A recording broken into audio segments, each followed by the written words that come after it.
Wow. There's a long list. I'm just trying to figure what... I mean, I ignore a lot of advice every day. Why? What do you think are the qualities we need to have to even start competing globally? I don't know how to answer that question. I'm trying to think. I want to dive into the marketing and the selling aspect of the podcast to the audience. But often when you hit a hard no, it's hard to figure out. I got one last night, a really big hard no. Jon Savage is a name that echoes across South Africa's creative industry, and not quietly. He's the man behind multiple award-winning campaigns and disruptive content strategies, including 4 Lories for Meshlab, 3 South African Music Awards, and nominations that stretch from Liberty Radio Awards all the way to the Cannes Film Festival. He's the founder of AMPD Studios and pioneers the rise of content and profitable podcasting in Africa. This is a conversation with someone who just doesn't play in culture, he builds it. So buckle up, because we're about to unpack the mindset, methods, and madness behind one of South Africa's most multi-dimensional creatives. Hello, Resonate community, and welcome to the best and the biggest sales and entrepreneurship podcast in the whole wide world. Today, my guest is the founder of this very space that we've had the privilege of growing and building our podcast, which is AMPD Studios. Okay, he's a podcaster himself, a director, a strategist, and from my research, I'd actually call him a creative genius. Jon Savage. Oh.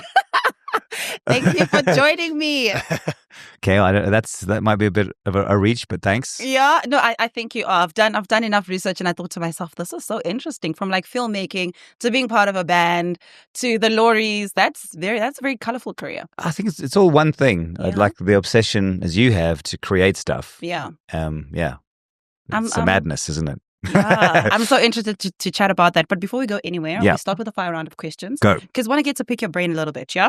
So, my first question, very early. It's like, now we're going to get you to wake up. Right, I'm on it. My first question is, what's a moment in your career that felt chaotic but turned out to be a catalyst of something greater? You're sitting in it.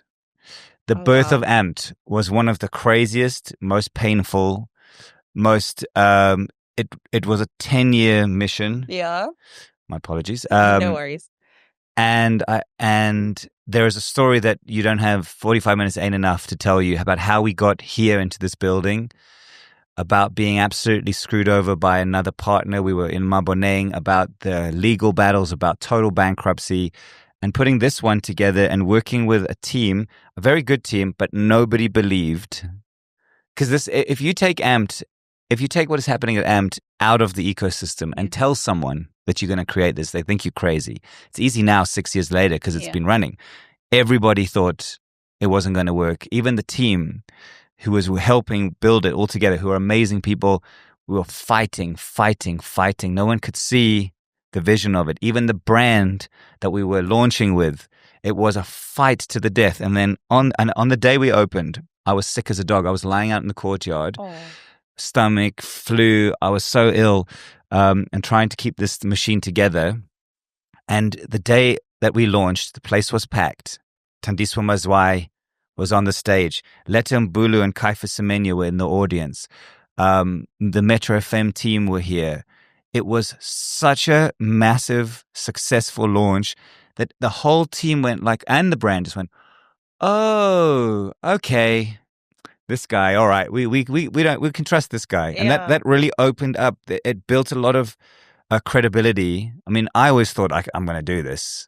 But once it actually became a thing, it opened a lot of doors for me. Because actually when you walk into AMPD, if I'm going to come and tell you that I'm going to build a spaceship to Mars, you're going to tell me I'm nuts. Yes. But if I tell you in AMPD, then you go, oh, maybe this guy can build a spaceship to Mars. And that was really a pivotal moment for me. And thank you for that. I think the space has allowed so much of our creativity to thrive.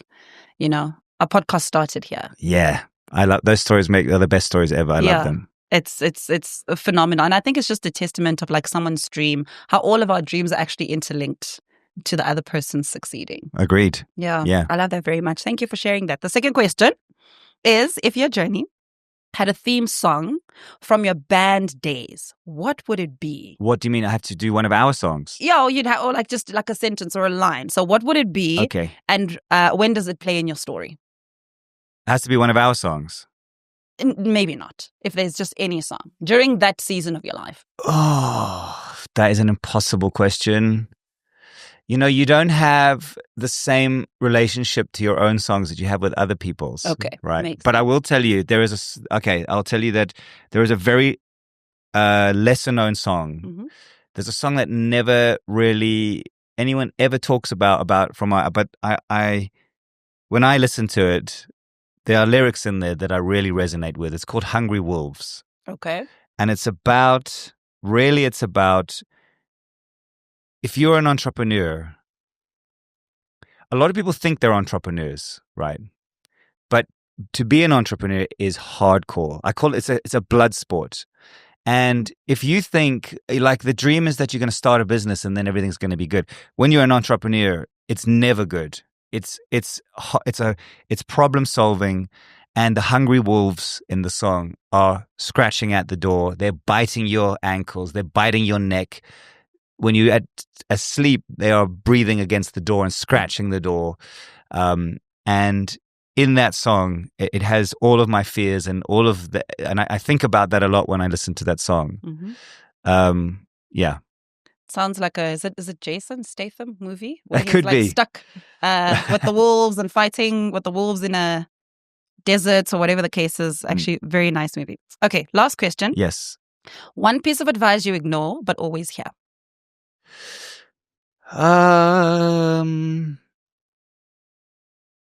Wow. There's a long list. I'm just trying to figure what. I mean, I ignore a lot of advice every day. Why? I don't know why. I think when I at my heart I'm a creative who is sort of forced to be a corporate. Okay. And so my instincts are often for things that are creatively fulfilling, but that could be damaging in the. I don't know how to explain that actually. I'm going to have to think about that one. That's a really good question. But I can tell you that my business partners are screaming at the screen. They can tell you what they tell me all the time and that I ignore. But I think I'm so deaf to it. You said something that is so profound that I actually want us to start with, which is you said that you are a creative that is almost forced to be corporate. And I think we see that a lot in the creative industry when we talk about monetizing your creative ideas and your thoughts. And what we see is that sometimes creative people just thrive in the creative ideas, but there kind of is a bit of confusion or just a pullback when it comes to actually corporatizing, like this idea that you have that is so brilliant. You have had quite an interesting journey. I mean, I watched your TED Talk and I thought to myself, oh, this is wow. What's wrong with this guy? Very good. I was like, he's a sucker for pain. Right, hungry wolves, baby. Yeah. How have you learned to, and I know it's probably still a journey you're navigating, but to kind of monetize your creativity? That is my whole career. I was making films, and I'm a very bad corporate. For a long time, I'm much better now. It's taken me years to figure a lot of this out. But even with, I'm often not allowed to speak to our own clients because I'm not really corporate friendly. Okay. I'm very much about the work, the vision. I don't often take into account, and you can ask my team, like I don't come with any ego, and I expect other people not to. So when I'm cross or I'm focused or I'm driven for the project to succeed.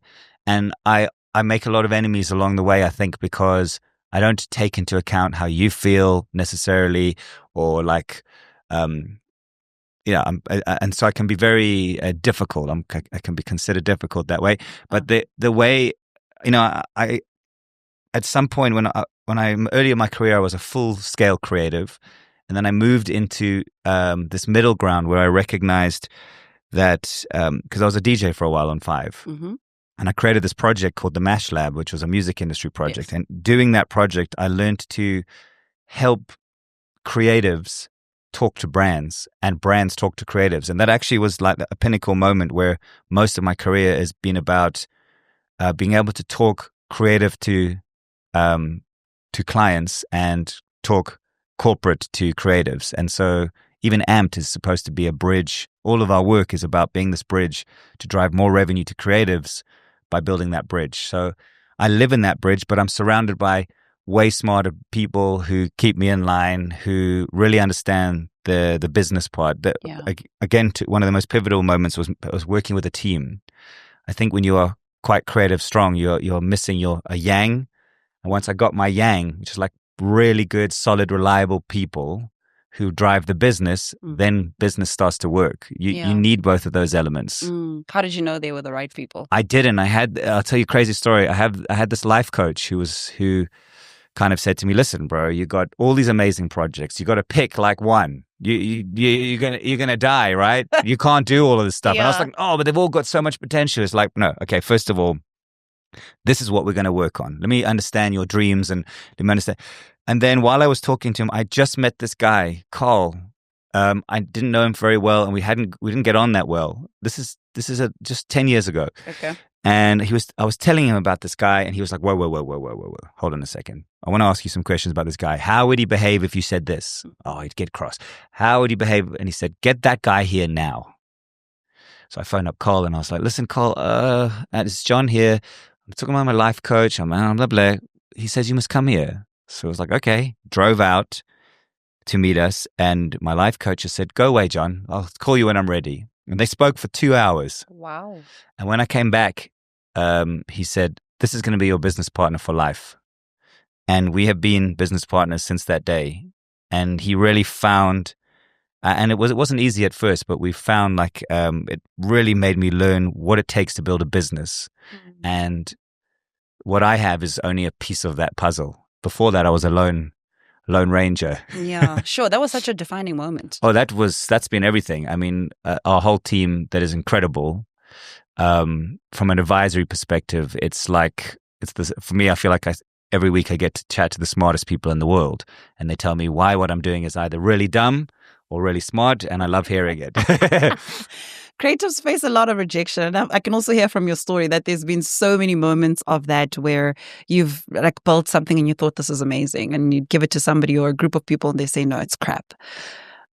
What are you learning, or how do you now deal with rejection?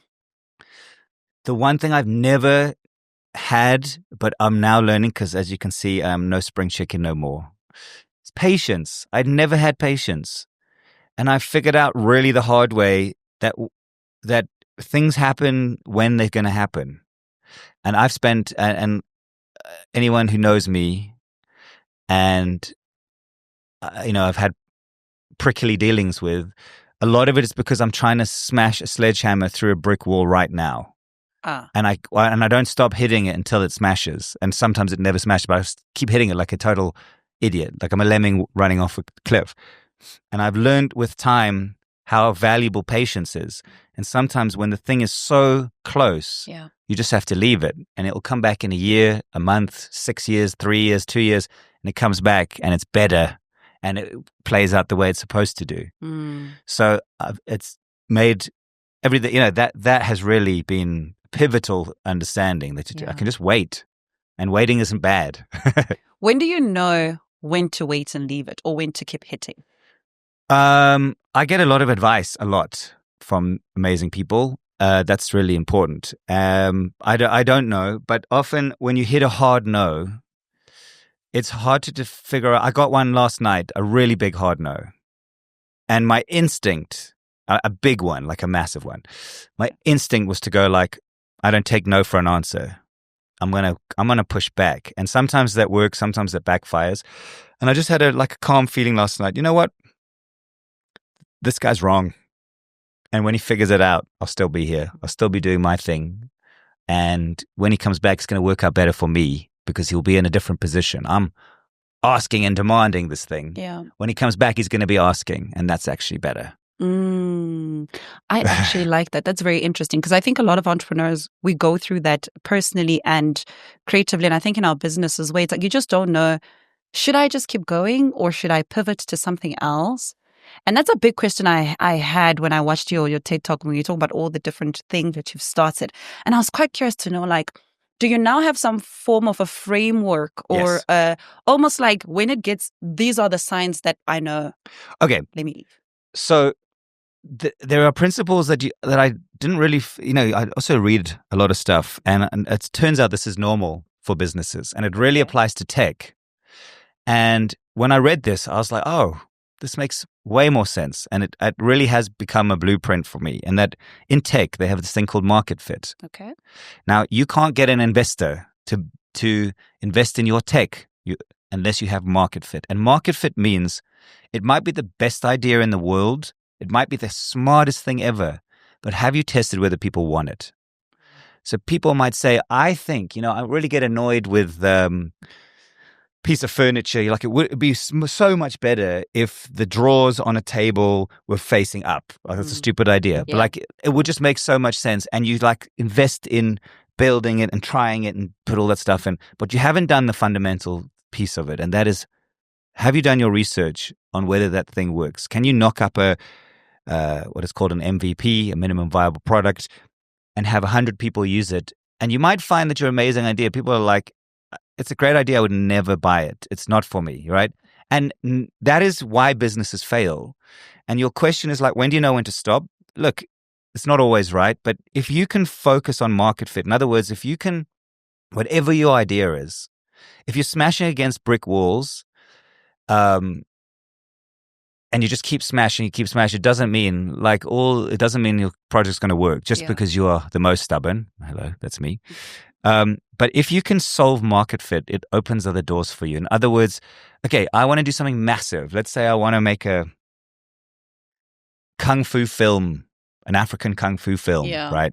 That is one of the things I'm working on, but it's so big that I could, in order to get market fit, I need to understand, how do I make a version of it that's 2 minutes long, that I can do with some friends on a small budget, put it into the market. And if I get 1 million views on that thing, I've got market fit. I can go to investors. I can now say to myself, this thing's going to work. Now I'm going to fight for it. But if you've done none of the market fit research, you'll never know. You could spend 5 years breaking through doors, then you finally launch a product and it fails on the first day. Do you have specific character traits you've seen in the most successful people that you admire? I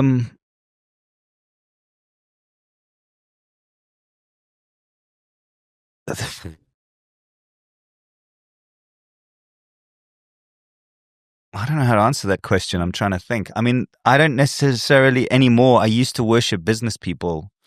I don't anymore. Why did you worship them before? Well, one of the worst things I ever did was I read Richard Branson's Losing My Virginity when I was young. And I was so obsessed with being a Richard Branson type of entrepreneur. Oh, wow. And he wrote this book that became my Bible of how to be an entrepreneur. And when he once came to South Africa, I crawled under stuff to meet him. I went through hell just to shake his hand. And I thought, this is my hero. And he's launched some of the greatest brands in the world. But I learned much later that his book was really ideological. I mean, in the book, he's like, I wanted to start an airline. No one believed me, so I did. And now it's the biggest airline ever. I want to start a record label. Everyone said I was mad. I started a record label. It's the biggest record label ever. And my take of that was like, oh, I want to start this. It's going to be the biggest thing in the world. And off I go. No, it didn't work out. Let me try that again. And it's what I really admire is the tactical and the practical thing. Guys like Steve Bartlett, who has the Diary of a CEO podcast, like what is so brilliant about him, and I really love him, is the tactical and the practical. And who's the other one I was thinking of? Like Mr. Beast. Even though Mr. Beast is amazing, he's tactical, he's practical. What he's looking at is how to hack the system. And it's what we try to do at AMPD. Like when we have masterclasses here, we try to brief people. Don't inspire the people here. They don't need inspiration. They're coming hungry, tactical and practical. Give them things they can go away and use. And I think, so the answer to your question is only complicated because it's changed over the years. I see. Now I'm interested in people who are like picking things apart and showing people how this thing is made and how you can use that in a tactical and practical way in your business. Yeah. Talking about Stephen Bartlett, I camp on his channel, and now he's got the Behind the Diary. Yes. And I saw something so interesting, and I want us to get into podcasting. Yes. Because I saw in his studio, they built these screens around his set. Yeah. That literally with a remote, you can change what your set looks like. And from camera, it looks, and I wanted to text you like, John, are you watching? Okay. So there's actually, I'll give you a few things. We wanted to do this at AMPD, right? Oh, wow. I've done a lot of research about this, and there is a studio in Cape Town that offers the LED screen, but it's very far away, and we've tried to do a deal to allow podcasters in there. It's cost prohibitive, but I will say Gareth Cliff has a studio in Johannesburg that they are doing. It's fully green screen, and all the sets are 3D created on a computer over there, and you can change the sets, change the backdrops in real time. So that tech is already actually here. Nice. I would love to bring it to AMPD. It requires some of that. Yeah, absolutely. That would be awesome. And I do remember Stephen talking about how expensive. Yes, he can afford it. Yes. Oh, absolutely. Yeah. But talking about podcasting, I mean, that's just an example of how much the industry is just innovating and it's growing so much.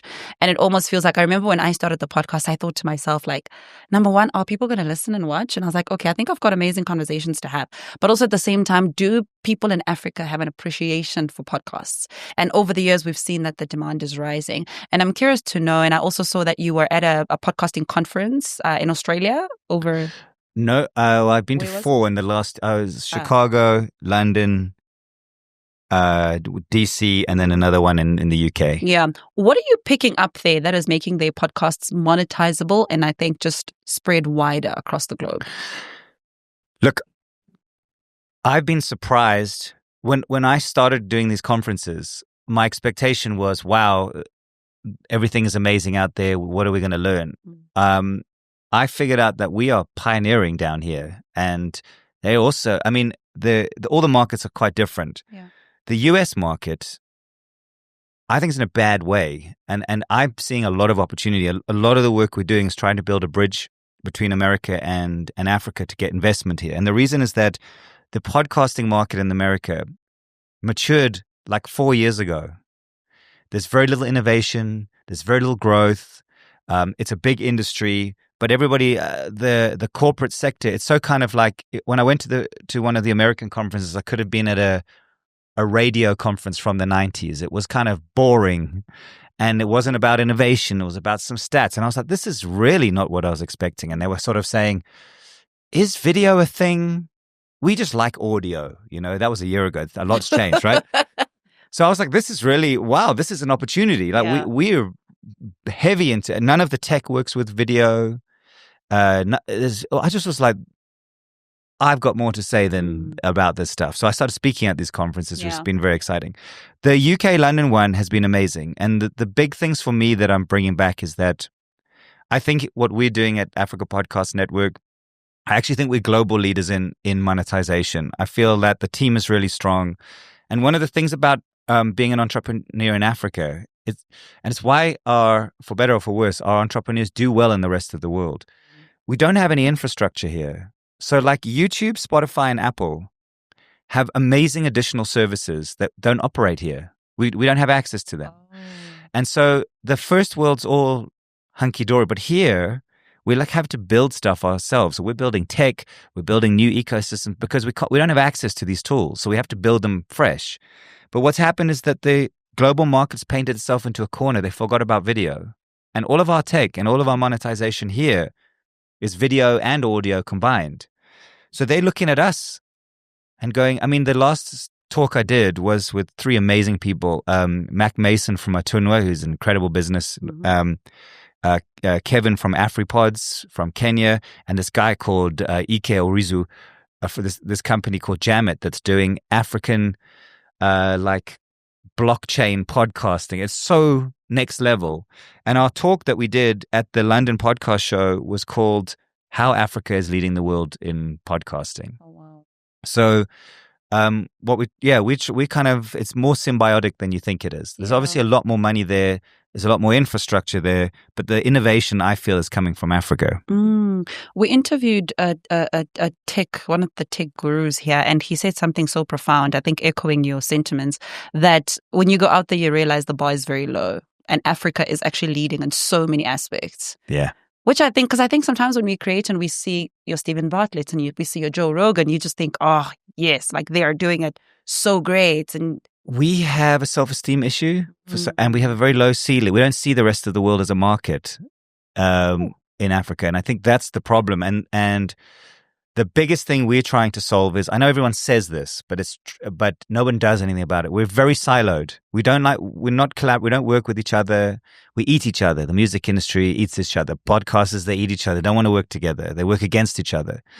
And the problem is that there are millions and millions of dollars looking at coming and investing in Africa, but they don't know where to start because no one's talking to who do they talk to? They can approach one or two podcasters. There's no easy way to involve in an industry in Africa. We don't even speak. South Africa's even siloed from the rest of Africa. We don't deal with our brothers across the border. Yeah. And so we're really trying to change that because it will totally change the market if we can start playing with the international market. Yeah. What do you think are the 3 key elements to create or build a successful podcast? And so to that question, the second question would be like, what does the success of a podcast actually look like? Audience engagement. That's it. Your audience size, I mean, if it's insignificantly small, that's not a good sign. But size is not everything. Quality is everything. Yeah. So, we're finding, there's a lot of brands looking specifically for a certain target market, but that target market is quite small. So if you're speaking to like 3,000 of the right people, that's worth a lot of money. Then obviously the big podcast numbers, they do well, but not as well as you think. There's kind of a line between, if you're getting 1 million followers, 1 million watches a week, but you're doing the type of podcast where the headline is like, my brother married a donkey, right? Yeah, there's lots of those. We've seen them, right?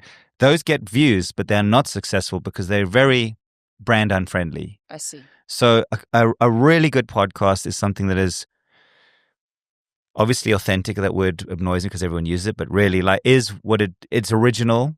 I think gone are the days I just like interview a celebrity and talk crap about, that's not there. The industry is moving away from like traditional TV into this arena where podcasts are shows, production value is important, an original edge or the quality of the conversation is really important. And I think it's just consistency and doing what you really care about over a long period of time and really nurturing your audience, understanding what it is they like and doing more of that. Yeah. Interesting. I think having an audience that has buying power in that specific niche. Am I correct? Yeah, you've got mass buying power. So there's some brands who just want reach, which means the bigger your audience, the better. But then there is the discerning audience. Podcasting, they've just done a global survey. The most trusted voices in the world for delivering an ad. Number 1 is Twitch, believe it or not, globally. Wow. So, and I think because gamers are like really into authenticity, they're not going to sell themselves out. And number 2 on that list is podcasts. So you are building a voice of authority. And it's if you look at the media industry, years ago it was called influencer marketing, but that's kind of dead now. Yeah. Everybody knows it's not real. And some stars only post when they have a brand, right? But podcasters are taking the time to really focus on the quality of their airwaves, to build a relationship with the audience, and are cautious about which brands they bring in because they know that they've got this trusted voice and they respect that audience. That's the key.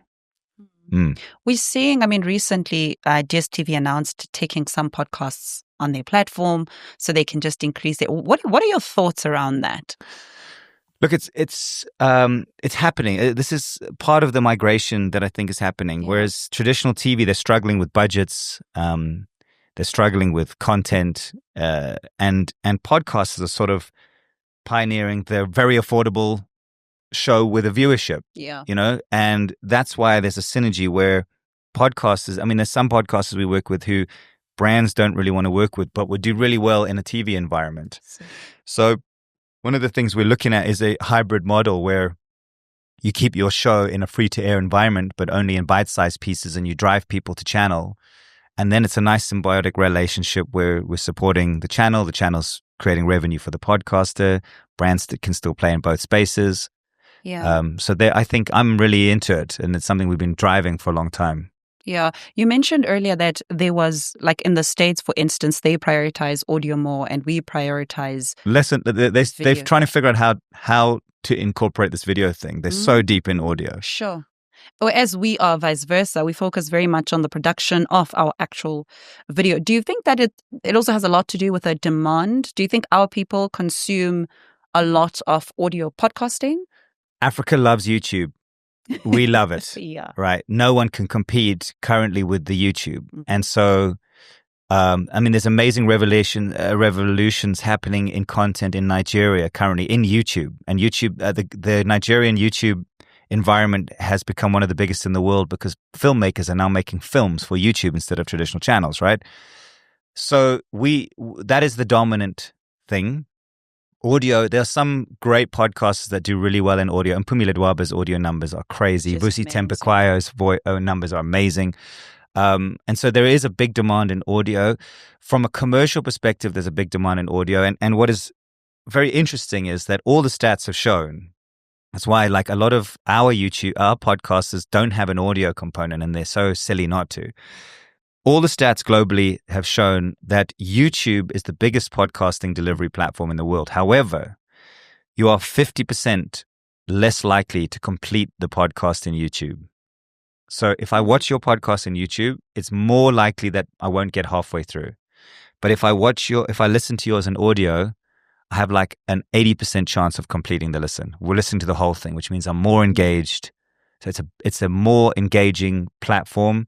And YouTube and TikTok are more discovery platforms. I'll discover you through YouTube, but I will listen to you in audio. Yeah. And the monetization aspect of YouTube as well is a big advantage. So there's programmatic in audio. There's the same monetization in both. Yeah. There's called programmatic advertising, which is those ads that they serve nothing to do with you. They stick onto the beginning of your campaign, of your video. And yes, YouTube pays you AdSense revenue. It's not that much. Audio, we also pay better. So you're earning the programmatic revenue, but it's actually the brand partnership component of it. Yeah. And the brands want to be in both audio and video environments as well. Yeah. So how does a podcast become brand friendly? Because ideally we want to monetize the platform. Brand safety is a really important part of the industry right now because this is a new environment and brands are hesitant and they get burned. And there's obviously a few examples you can think of without me saying any where brands have been burned very publicly by working with certain podcasters. I just think it's like, I was having a chat with a really great podcaster last night and he was saying this, so I'm kind of paraphrasing a little bit, but the difference between your podcast and having your show on SABC2, right, is that there you have a gatekeeper. And that gatekeeper tells you if your show is good or not, when you're going to air. It dictates your terms. And and if you don't do right, you get chucked, right? Yeah. And they also monitor what you say and what you do. In the podcasting space, it's a looser term because your gatekeeper is your audience. They'll tell you whether they like you or not and whether you're broadcasting the right time or wrong time. They just won't watch you or won't listen to you, right? So you've got that, but you have to self-regulate as well. Now, it doesn't mean you can't be edgy, doesn't mean you can't swear. None of those things are a problem. But you've got to remember, particularly in this country, brands are conservative and they don't want to be involved with anything controversial. They don't like politics. They don't like anything too edgy. And if you want to tackle those edgy things and chase the numbers, go ahead. Then you get the numbers and it really helps fast growth if you're going to do that stuff. But if you really want an audience loyalty and you want to grow the right audience, you want to be brand safe, you have to be hyper aware that brands are looking for inspirational people or people they can trust or people who know when to shut up or aren't going to just take the liberty of making clickbait. Yeah. And I think those podcasters have a lot of longevity built into them. They've got a lot stronger commercial pipelines and are better for the industry actually at this point. We're trying to sort of normalize the industry. Yeah. So it's not seen as some sort of wild man. Makes sense. How do we? This is a question I've had, and I was talking to my husband about this last night, and just asking why do different people watch or listen to certain podcasts, and then I started wondering for myself that how do we intersect education and entertainment? So I work with a lot of NGOs, and this is the question. Podcasting is a different animal. The difference is like NGOs struggle in this space because they've got a message. Yeah. They need people to hear it. And that is not podcasting. That is go to radio, right? And you got to understand, if you go onto a radio station or a TV station, they've spent years building the airwaves. They've got a viewership and they've got a listenership. So go and spout your cause, and that is the right place, and people will do that. I'm doing that at the moment for AMP, to save AMP. I'm going onto radio to talk about it because I need a platform. Yeah. But podcasting is a different space because you are attracting an audience. You need to reel them in. It's like starting a social media page from scratch. You have to attract people. Yeah. And to do that, you've got to find your way. If you are you have to sort of, like a Trojan horse, wrap your message, whether it's education, into something that is going to attract people. Otherwise, it's just, you can't just shout at people in this medium. I mean, AMPed is a Trojan horse. And what I say is that it looks cool. There's really cool gear. There's really cool people. There's a cool vibe. The people are cool. But actually, we're teaching financial education, how to start your business. But if we were like AMPed, the financial education school, we'd be empty. Yeah. Right? So the same applies to this space. You need to be entertaining, edutainment, that old term. And you need to find unique and cool ways to connect with people, to reel them in, and then you can deliver your message. Once you've built an audience, spout away, educate away. It's almost like framing, right? Because, and I mean, as a creative director, you would kind of know where when you watch a movie, sometimes it's got such a deep meaning, but it's so entertaining, and you only get the meaning towards the end. And does that framing come on a episode planning, or does it come on the overall structure of the podcast? So I think it comes from the very top, like even what the name of the podcast is. And I was just having this meeting with someone the other day. Like, they were like, we want to tackle the wellness space, right? Wellness is big business. Everyone's having mental wellness things. We're going to solve this problem for people. And the question I asked was, if you started an Instagram page called Mental Wellness, how quickly would it grow? It probably would take a long time because you're shouting out the problem, and no one is looking for their problem. Like it's a long day. My day now I want to go like, this sounds really heavy. So I was like saying, let's reframe this. And it was just a conversation. I'm not sure what they're doing, but I was like, you want to be in the business sector, and you're shouting mental health, wellness. And I'm saying it's a critical component, and this is your area of expertise. Great. But maybe you could reframe it as, this podcast solves the problems of CEOs and businesses. And you always tackle mental health at the beginning, wellness. It's always like a long theme. But what you're really saying is that I'm here to provide a service. And the service is like, I understand your pain point, business people. We're going to solve them in our own way. And we're going to do it through the frame of mental wellness and how that. And now you've got a package that you can go into the market and sell. Yeah. But if you just shout the message, you're just shouting into a vacuum, and it's not going to attract people in. That is so interesting and very profound, because I can recall, so many movies that I've watched, or just things that documentaries, this was very entertaining, but also educating at the same time. Right. So I've been very interested in a framework that kind of intersects the two and make people watch, because only towards the end you're like, oh snap, this is what I actually learned here, which is mind blowing. The podcast world is growing. Is there, or what are the opportunities present for small business owners, African small business owners? In what? In podcasting? Yeah. I mean, loads. At Africa Podcast Network, we are serving all sorts of partnerships for businesses, where they are partnering with podcasters, programmatic ad insertions, both video and audio, sponsorships, live reads, live events, all those sorts. So getting involved with podcasting is really easier now, and this is across Africa. So, and podcasting, it's still fairly affordable, so it's a good time to be if you want to market. And it's also, you can hyper target in this space. So let's say you have a coffee shop in Newtown, you can really hyper target ads just for people listening to podcasts in Newtown. Only in the morning between 6, and you can time target as well. So you can only serve ads, anyone listening to any podcast between 6 and 7, if they're in Newtown, any podcast in the world, if they're listening to it in Newtown between 6 and 7, it'll say, by the way, welcome to Newtown. Why don't you go and get a coffee at so-and-so, right? At Black Grind, for example. Yeah. And so there's a lot of opportunities there. And then there's also the opportunity to start your own podcast, but that's not as easy. You really need to understand the market. Yeah. Not everyone should have one. And a podcast is a service. Like you are really serving your people, and how your own brand's messaging comes through has got to be secondary. It's a long game. If you're like, oh, now I'm going to do my podcast and show you how my product works, you're dead. You mentioned something earlier about our confidence as African creators from our podcasting when we were talking about Joe Rogan and Stephen Bartlett. And I'm curious to know, what do you think are the qualities we need to have to even start competing globally?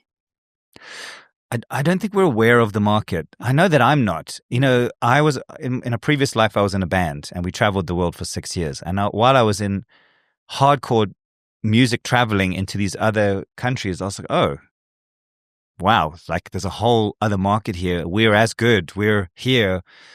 I forgot about that. So we're quite small-minded.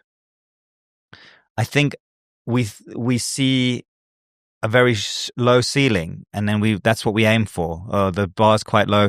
We forget that just over the border is another 51 countries, and that they'll trade with us and work with us. I mean, rest of Africa thinks South Africa's snobby and they hate us because we don't want to work with them. I mean, just think about the music industry. Why don't our artists tour up and down the continent, right? Why we not? There's no tour circuit. Yeah. And I don't know how to fix it. I'm just saying that it's a very much like, if you understand the size and the opportunity in the global marketplace, it would make you act differently. Yeah. I think. And I think, and this last year, just doing for APN, where I was a year ago and what we're doing now are drastically different. Yeah. Is it something to then be conscious of within the creation process? Because I'd imagine, sometimes when we have podcasts, they can be easily as intimate as the South African landscape in entrepreneurship, in sales, and might not necessarily relate to the rest of the world. So how do we then bring in that relatability? It depends. Like the opportunities are endless, and your market might not be international. It might be, it might not be. If you want it to be, it could be. If you don't want it to be, there's lots of South African podcasters that will never have any international potential. They're so localized. Yeah. But that's their choice, and they're doing really well, and that's the market that they're doing. But if you think that business in Africa is not interesting or relevant to the global market, you're really wrong. They don't know how brands come here and get burned all the time. Amazon was here for less than 2 years and they left, right? Brands come here and they apply the same template all around the world, and it works in every territory. They come to Africa and they burn, and they don't know what is going on down here. And so I think that just being cognizant of the global marketplace, and a little bit more, I think, collaborative. We have a tendency to just use and abuse. Well, we think there's not enough to go around, so we'll grab that client, we'll them over, we'll take the money, we'll run, and then that client's like, well, never again. I'm never doing Africa again. That hurt. Yeah. And so that's part of the opportunity, is to like start opening your eyes to what you can do if you're open to it. I think if that makes sense. Yeah. I'm also very intrigued with how a lot of these podcasters that we look up to that are international have almost like a cult following. Well, our local ones do too, eh?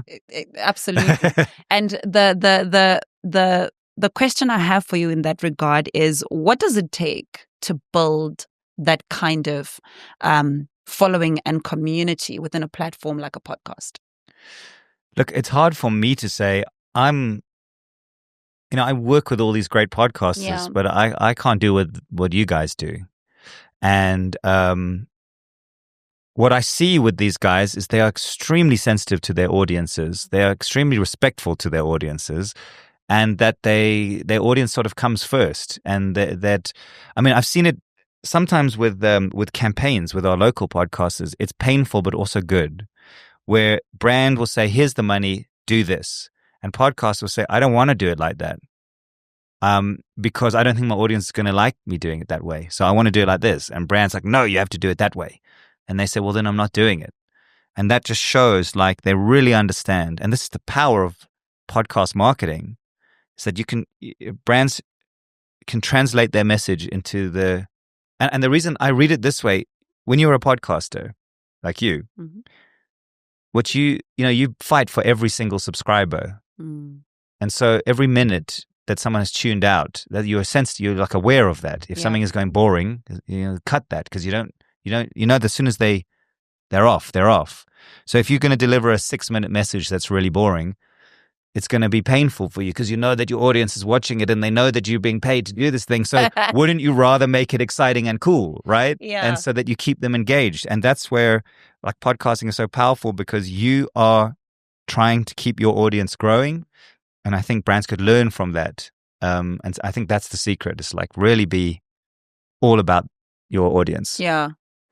Would you say that you can start a podcast as a business? Absolutely. Yeah, definitely. But it's service. Like a brand can start a business if they have a long-term vision, and they've got a service to provide.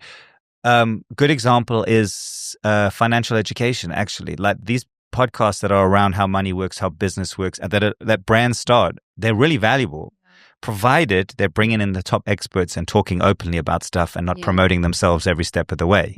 Yeah. I want to dive into the marketing and the selling aspect of the podcast to the audience. Yeah. Because I think, AMPD is here and we can always start a podcast. Yes. When you start it, now you have to take it to the world. Yes. What have you seen as the most successful tactics that people have used to get their podcasts out there some more, besides just posting it and putting it on audio? Audience growth, are you talking about? Yeah. So basically just getting it out there more. So is it potentially investing into ads, doing short form content and putting it out there, but more the marketing and the sales aspects of it? How do we do that? Well, those are two totally different questions. Audience growth, I mean, the biggest pain point, whoever solves this will be a billionaire. The biggest pain point in podcasting is discovery. Like there is no discovery mechanism. The highest driver of podcasting is word of mouth, people recommending podcasters. So some sort of recommendation engine or something, that's the killer, because that's actually what will change this industry. At the moment, it's a free-for-all.